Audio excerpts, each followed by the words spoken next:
Well, friends, we're here to talk about more Star Trek news and possibly some news that we never thought was actually going to come out into the light, because if you know me, one of my favorite things to joke about over these past couple of years, anytime a Star Trek project is brought up or announced or even referenced whatsoever, is my question of, what about the Ceti Alpha 5 podcast? It was announced and then marooned here 15 years ago by Alex Hillary Kurtzman, but apparently, finally, we're getting some forward momentum on that. According to TrekMovie.com, if you come over here, Star Trek Con, Ceti Alpha 5 audio drama podcast is currently casting. The Ceti Alpha 5 podcast, Khancast, PodCon. This is Ceti Alpha 5 cast, whatever the hell they're going to call it. Kind of a cool picture here. So if you come down 2 years ago on Star Trek Day 2022, honestly, I thought it was longer ago than that, this whole thing was announced by director Nicholas Meyer. He announced that a new audio drama was coming out. Obviously, they're not going to be able to bring back most of the original cast to do the voices, as a heck of a lot of them are no longer with us, and the ones who are probably aren't going to be involved, so I'm assuming this is going to be a 100% fresh endeavor, but maybe the story will actually tell us a little bit more. Maybe I should be patient and actually read about it. Originally, it was going to be developed as a streaming TV miniseries. It has now morphed into an official Paramount podcast series, which is going to examine the years after Captain Kirk left Khan Noonien Singh on the untamed world of Ceti Alpha 5, telling the story of Khan and his followers prior to the events of Star Trek II, The Wrath of Khan. So, in essence, this is going to tell us where he gained all of that wrath. Now, there are novels out there which kind of flesh this out. I'm not certain if they're going to be drawing upon any of that. Possibly they will, because the last few years of Star Trek TV have been sort of kind of pulling in little bits and pieces from beta canon, a novel here, a reference there, a little bit of a comic here, so it is conceivable they are actually going to read these and pull from that, or just come up with a fresh story on their own. However, it kind of tells itself, based on the information we have from Wrath of Khan, what did happen, so they can't probably stray too far out and show us that somehow Khan was on a ship exploring space for 2 years, then they came back and crashed, and they covered everything up, and that's the story they're going to tell. I mean, I guess they could do that, but that would be kind of terrible in and of itself.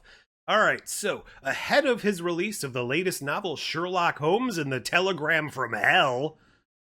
Ever heard of it? That sounds intriguing or terrible or both.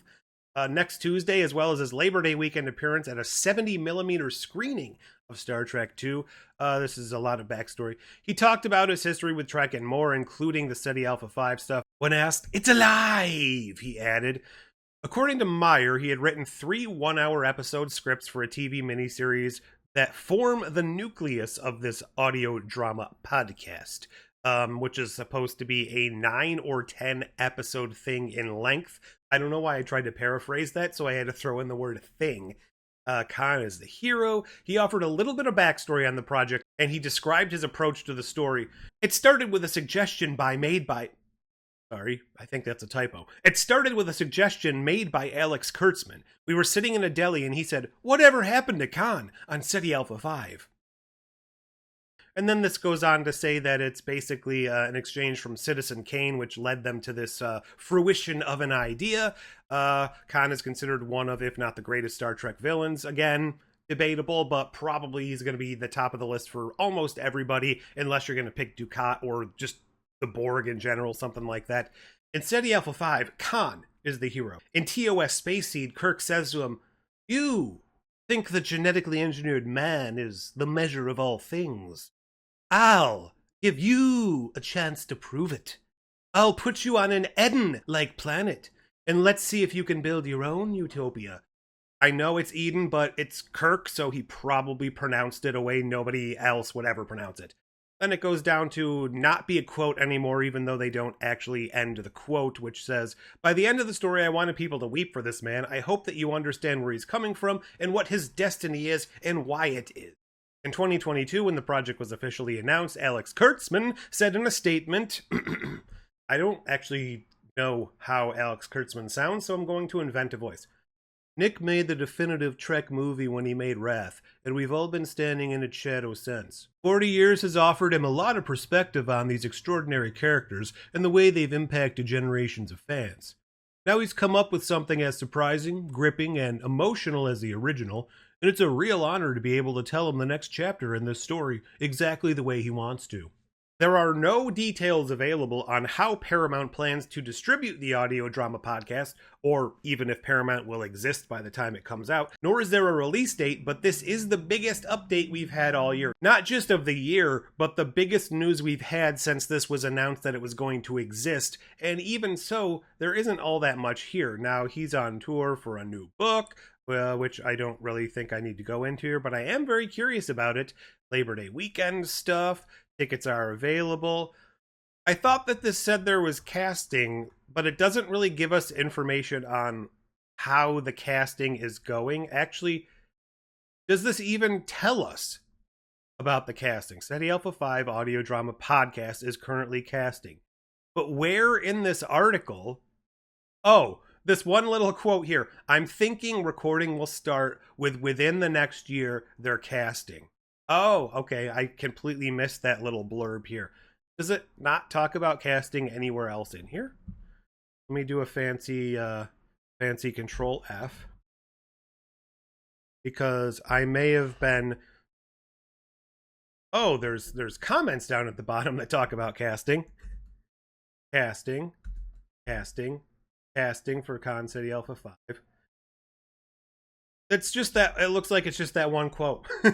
I completely blanked over that one little snippet, which is all the story we actually have here. Let's look at some of these comments, I guess, while we're... Ooh, that's a nice shirt. While we're down here, because there are actually quite a few comments. I'm not used to seeing that many comments in articles. I feel no need to weep for Khan, but okay.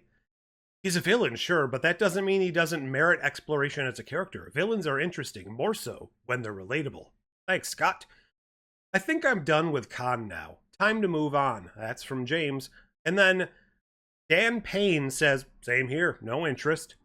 Then Scott replies again, because apparently this article is actually breeding a good conversation. I'm done with the other people messing with Khan who isn't Nicholas Meyer. But Meyer gets a free pass from me, considering he's the man who made Khan famous in the first place. This is arguably the first actually Khan story since 1982. From a certain point of view, I think he's right. Looking forward to the podcast and the new Sherlock. You know what? This has actually made me intrigued by the Sherlock Holmes thing I had no prior knowledge of before reading this article. Maybe I'll have to go check that out also. Lorna Doone agreeing with me that the story has been fleshed out in the novels and the comics, so 10 points to Gryffindor. Amarami says, I know this isn't the movies or TV or streaming, but I wonder if this is going to be considered canon. No, it really doesn't matter, but I'm still curious if Kurtzman will choose to build off of a story in a future project. That's interesting. That is an actually interesting question. Now, will it actually matter if this is canon? Probably not, because as things stand, I doubt they're going to do much further stuff with it. But if they're doing casting, I'm wondering if they're going to cast with intent to possibly bring some of these people back in the future. So for instance, if they cast a specific person as Khan, are they doing so with intent to maybe utilize this person as Khan in a live-action future project of some sort of movie or a TV show or a timey-wimey shenanigans thing where suddenly Khan reappears? If you remember all the way back to, I think it was Picard Season 2, it absolutely felt like they were setting up a Khan TV show, a Khan miniseries, something to do with Khan. Then you also had La'an brought into Strange New Worlds. I had this whole theory going on that La'an was actually going to be a direct relation to Khan, and that was going to be set up in a Khan spin-off show. We were going to see her actually in the 90s, or whenever the hell they decided to do it, now that they've changed the timeline or whatever. None of that really came to pass, but it is an intriguing thought. Are they going to try and bring Khan into the main storylines? Probably something like Strange New Worlds, and if that's the case, are they going to follow that wild speculation out there that they're intending to retell the original Star Trek series from scratch with new actors and updated effects? I hope they don't do that, but that does seem to be some of the behind-the-scenes scuttlebutt that we've heard over the last couple of years. At the end of the day, what are your thoughts on this Trek podcast? Do you care about it whatsoever? Are you a fan of podcasts, these kind of dramatized old style podcasts? I say old style, I know they're kind of a new thing, but they very much harken back to the early days of serialized storytelling on radio. Not that most of us were alive for that, but I still like to listen to those things, so it definitely feels a bit more old school in my mind, at least. Do you care about this whatsoever? Do you think we need an exploration of Ceti Alpha 5? Or do we have all of the ingredients we need to really put the pieces together and know what happened there, and this is just overboard? Or are you excited to actually get a glimpse into this period in history? Do you think it's going to be a straightforward story from Space Seed to Wrath of Khan? Or do you think they're going to throw some wild, crazy stuff in there, like time travel, and somebody crosses over from the mirror universe, they go on adventures, and then everything is set back to the status quo just in time for Wrath of Khan? I really hope they don't do something like that. If they are going to tell the story, I do just want it to be the meat and potatoes of the Ceti Alpha 5 experience, from horrible to extra horrible. Those are my thoughts. What do you think about this? Whatever you think, leave it all down below. Like, share, subscribe, join, and until next time, computer and program.